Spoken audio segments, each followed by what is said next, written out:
Hello everyone, and welcome to my GH Soap Gossip Today update channel. I hope everyone is having a wonderful day. Before we begin, please hit the subscribe button and give this video a thumbs up. Esme is condemned in court, and Nikolas tells Spencer his arrangements for himself an expert.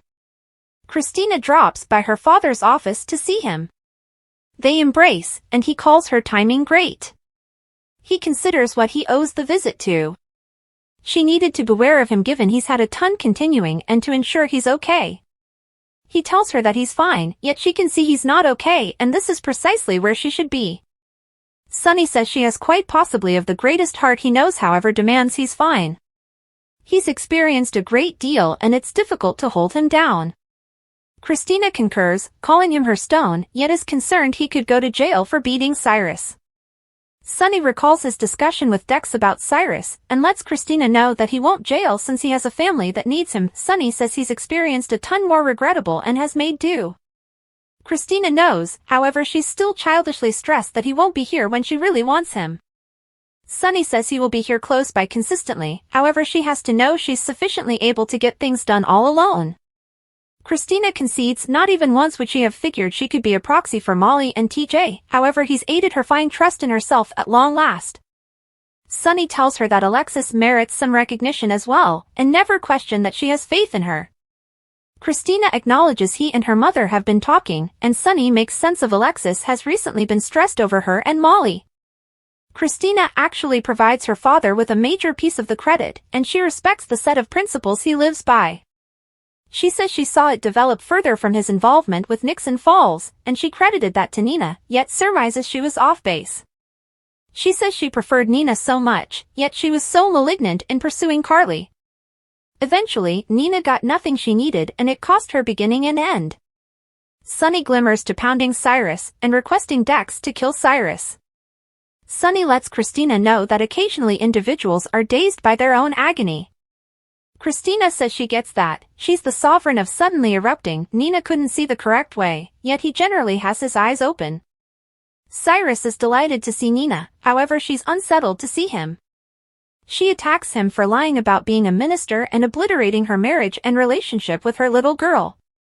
He says everything could have come out in any case, and doesn't she feel better since it has? Nina says she doesn't.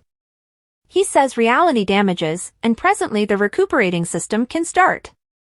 She blames him for utilizing this chance to get back at Sunny and hurt him. Cyrus swears he doesn't have anything against Sunny and needed to assist her and Sunny with facilitating their agonies, and on the off chance that her marriage is flopping, he's grieved. She says in the event that he's really grieved, he really wants to offer to set things right and drop the charges against Sunny. Cyrus says sadly he has no abilities with regards to policing, as Sunny's casualty. Is there any good reason why he shouldn't have any actual desire for a fair outcome given? Nina entices him and says, I can give you something you need more. He concedes some of the time tolerating a tithing is okay. In the interim, Dex changes into cleans and gets a text saying, on my way. A medical caretaker draws near and inquires as to whether he's lost, however Dex says he isn't. She sees he has no identification and asks what his identity is. He guarantees he's a temp organized and this is his most memorable day and he probably left his telephone in the storage space. She requests that he switch off his telephone since he can't be on it working. At the town hall, Laura converses with Ava beyond the court and again requests that she drop the charges against Esme. Ava won't drop the charges as Esme has the right to pay for everything she did to her and Trina. Laura says those are discrete charges. Ava gets a call and passes on to take it. Laura heads into court and asks Esme how she's holding up. Esme concedes she'd be better in the event that Spencer accompanied Ace as he guaranteed. Laura is certain they will be here soon, and she wants to zero in on herself. Laura gets it assuming that Esme faults her for the difficulty that she's in, however Esme says she's the person who has screwed up once more and needs to petition God for a wonder. Martin enters, and Laura figures she can set up for that. Martin talks with ADA Lansing Davis to examine an arrangement for his client, Esme Sovereign. Molly says she confessed to the wrongdoing, it's a straightforward situation. Laura shouts out that Esme handed herself over and is experiencing cognitive decline and committed an error, and there was no genuine harm done to the property and nothing taken. Martin requests that his sister let him handle this, so she gives them space. Martin tells Molly he will push his client to argue not blameworthy, so there will be a preliminary. He guarantees Esme will get on the stand and spill her story with a ton of tears, and juries will more often than not be thoughtful to individuals held hostage. Ava runs into Trina in the corridors and is delighted to see her here today. Trina says she had the option to converse with her father after his medical procedure, and he reminded her to zero in on her future. She updates her on the outing to Paris with Spencer, and Ava is so glad for her. Ava uncovers she documented these charges against Esme to close this part in her life so she can push ahead. Unsure, Trina says there is as yet a youngster included, and on the off chance that Esme goes to jail, that kid will lose his mom due to her. Ava says Esme is as yet the conniver she's forever been, and she should have the option to push ahead without the weight of Esme on her shoulders.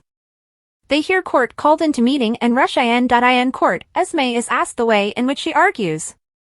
She concedes, and the appointed authority comprehends an arrangement has been struck. Molly has consented to a half-year of probation and no capture. Ava is enraged and storms over to Laura and asks what occurred. Laura says she pushed for equity. Esme is condemned to a half-year of probation by the appointed authority, and Ava attacks Molly for this crime of equity. Molly says this was a minor wrongdoing, it would have been a disturbance and an expense to take it to preliminary, and a fair consequence was given. Molly strolls off, and Ava guarantees Trina that this isn't over by a long shot. Meanwhile, Esme expresses gratitude toward Martin, however he says she ought to say thanks to Laura. He cautions her she's waiting on the post-trial process, and assuming she does anything more she will confront prison time. Laura later tells Esme now that she's been given probation, to abandon her previous her and spotlight on her future. Esme says she will. Laura gets a call and needs to run as obligation calls, yet she'll see her soon. In the dormitories, Joss beats on Adam's entryway until his flatmate replies. He says Adam hasn't arrived, he took his guitar and some vodka and left. Joss surges off. Joss finds Adam in the recreation area playing his guitar and bringing down vodka. She knows he's frantic at her, yet she can account for herself. He expresses out loud whatever's done will be finished. She's stressed over him, so he inquires as to whether she's his companion. Then, at that point, simply leave him. She will not leave him since she is his companion. Joss figures out how to get the jug away from him and demands he really wants to find support. Adam says nothing has any meaning currently, he's hopeless constantly, and she can't change that. Joss concedes she doesn't have similar issues as him, yet somebody who might be listening comprehends him and he ought to converse with them. He says it doesn't make any difference and he drops. In his pocket, Joss tracks down he's gone too far with over-the-counter pills. At Laura's place, Spencer is paralyzed to make the way for his dad. Spencer welcomes his father in, and Nikolas lets him know he looks great. He says thanks to Spencer for moving forward and dealing with expert rather than simply giving him off to his grandma. Spencer understands his father has been monitoring them. Nikolas cries he needed to leave, they would have placed him in jail, yet he loved constantly him and Pro. Spencer didn't know how he'd feel about him given he was coercing him over Pro in those days. Nikolas says that was very Cassadine of him. Spencer has played out every one of the situations in his mind about how this gathering would go. Nikolas realizes his child loathes him, and he merits all that he has coming to him. Spencer tells his father, there is just something single left to say. Please accept my apologies. Nikolas is staggered. Spencer says he guesses he realizes Ryan and Heather are Esme's folks, and Esme and Ryan utilized him to cause torment for his dad and Ava. He was so furious in those days that he let them in.